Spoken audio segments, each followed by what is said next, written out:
The Grand Slam track situation is continuing to evolve, and this time I am glad to say that I have some good news, because the same league that brought us Oblique Seville, world champion in the 100-meter dash now, McLaughlin-Levrone, world champion in the 400, as well as Melissa Jefferson-Wooden, sprint triple, world champion, 100, 200, 4x1.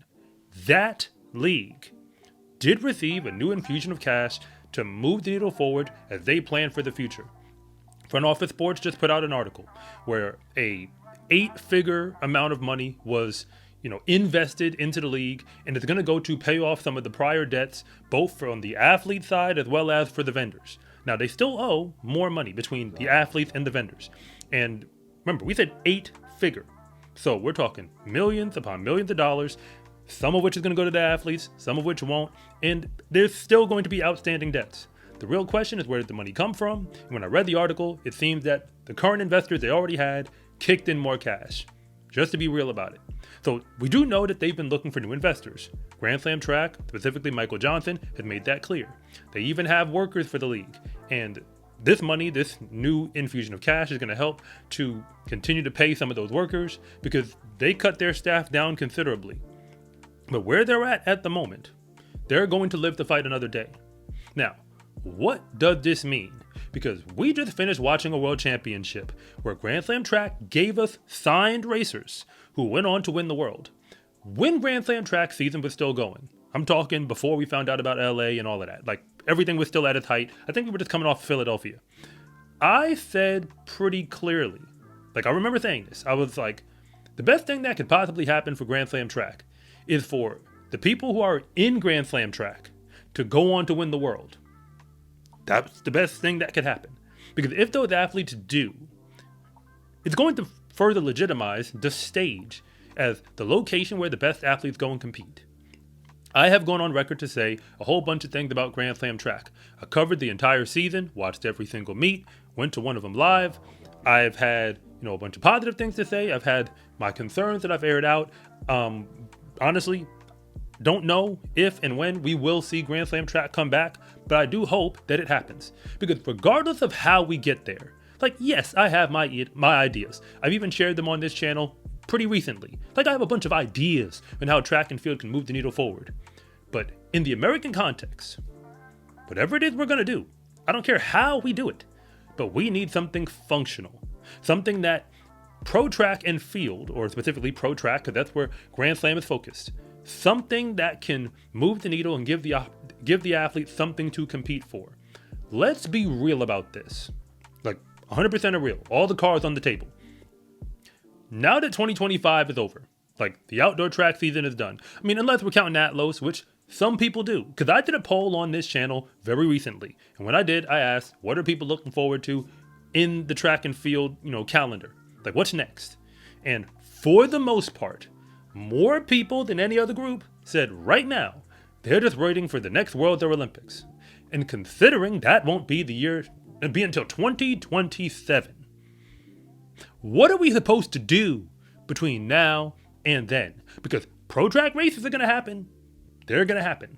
In 2026, there's going to be a whole calendar. There's a World Ultimate Championship and so on. But nobody knows what that is or what it's really going to look like. And in general, when international play, I've been saying this for a while, is the only thing that people look forward to, it trivializes everything else that we call pro track. Because it's just not on a stage that's presented to the masses. And in America, it's really not, presented to the masses. We don't see track hardly anywhere. We don't hear about it. It's not even, covered on ESPN. Even when our athletes win world championships, you barely hear about it in the sports media. Even if you wanted to, you'd have to actively go out looking for this information. So 2026 is the year where Grand Slam Track was supposed to kill it. But if you're new here, I want to say thank you for even making it this far into the video. And I'm Coach Rob, and if you really want to know what's going on with the fastest athletes in the world, then you are in the right place. And if anything that I say actually connects with you, it is always greatly appreciated if you would please like and subscribe. But if I don't, just let me know in the comment section, because I try to read them all. Coming off of 2025, like forgetting about all the, press and, the interviews and the back and forth and, the money and the money situation and, whether athletes will get paid, people not getting paid, LA getting canceled. Forget about all that.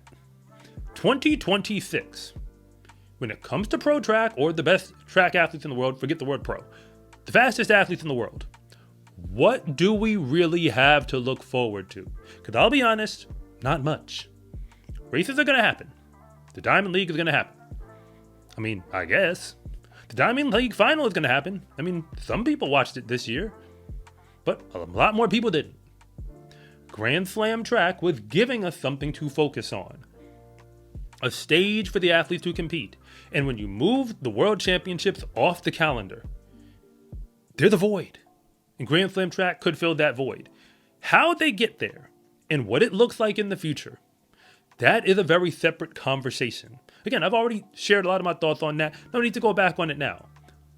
But I do want to see something happen. And Grand Slam track has built infrastructure. They obviously put on meets. They've, have the relationships as far as, working things out with broadcast partners and so on. There was a lot of good that was Grand Slam track. I will continue to say that the track meets themselves were perhaps the greatest, entertainment product that was track competition, like actual races, like from start to finish. If you want to sit and watch a track meet, that's about as good as it's going to get, especially if we're not talking about preparing for an Olympic final. That is true. But something else can also be true, that while giving us a great product, the track and field community was just not ready to receive it, specifically to receive it the way that they needed to for it to thrive. Again, once you go into professional sports, you are not in the sports business or even in the track and field business. You are in the entertainment business. And that is where track and field has continued to struggle. Because I am going to challenge you to be 100% honest, like really think about it. How many times do you think of track and field and honestly consider it to be entertainment? Not track competition, not, competitive, not competing for, dominance on the world stage, but actual entertainment. Like where you want to sit down and watch a stretch of track. See, when you watch a highlight, because in track, especially in sprinting, the highlight is the whole race. So when we say entertainment, the same way that people pay money to go to an NFL game, if I find a football fan right now and offer them free tickets to go to an NFL game, even if they are not a fan of that team, if they're a football fan, they might be happy to go. But if I do the same thing for a track event, like for a track and field meet, even with people who like track, it's questionable whether I'll have takers. Because there's going to be a lot of questions. Who's going to be there? What races are they going to run? How long is the schedule? Okay, when does the meet start? When does the meet end? Wait, you want me to come to the whole meet? You see what I'm saying? I mean, when we watch television products on NBC, we're normally getting a broadcast window. Like the Adidas Atlanta City Games. They gave a broadcast window that went to Peacock. That's what it was. It was a broadcast window. It wasn't the entire meet. It was just part of it. Same thing with the Milrose Games. A broadcast window. Not the whole thing, just a part of it. Because track and field has not figured out how to create a product, like a sports product, that you could go and attend, just like anybody else's sport, specifically in America, and then go home at a reasonable hour. The broadcast window was the consolation, or like kind of like the compromise in the middle for what track was going to be. Like, again, as a commercial product. And we all see how well that's gone.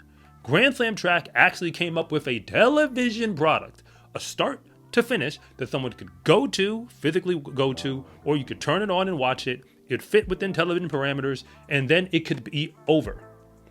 That alone is a major victory because it proves that it can be done. There are a bunch of other ways it can get done, but they proved that it can be done. They also proved a whole lot more than that, because like I said before, whether it's Oblique Seville, McLaughlin-Levrone, or Melissa Jefferson-Wooden, the first time we saw those athletes this year competing on the professional circuit, all of them, the first time we really saw them was during Grand Slam track, and we saw them more than once.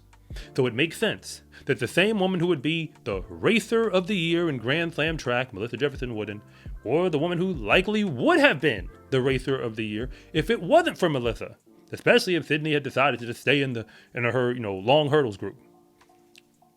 Those two women would go on to win the world. That legitimizes what Grand Slam track is doing. For the record, Sydney McLaughlin-Levrone, Mara Lady Paulino, Salwa Eid Nasser, all the medalists you just saw in the World Championship in the 4 came from Grand Slam track. If you're going to the men's 100 because Oblique Seville won, he had the gold medal ahead of two men who didn't show up in Grand Slam track, Shane Thompson and Noah Lyles. What that does for you, I'm not entirely sure. But I personally want to see Grand Slam track figure it out. I know that they're going to have to find more money. And it might come from the same investor they already have.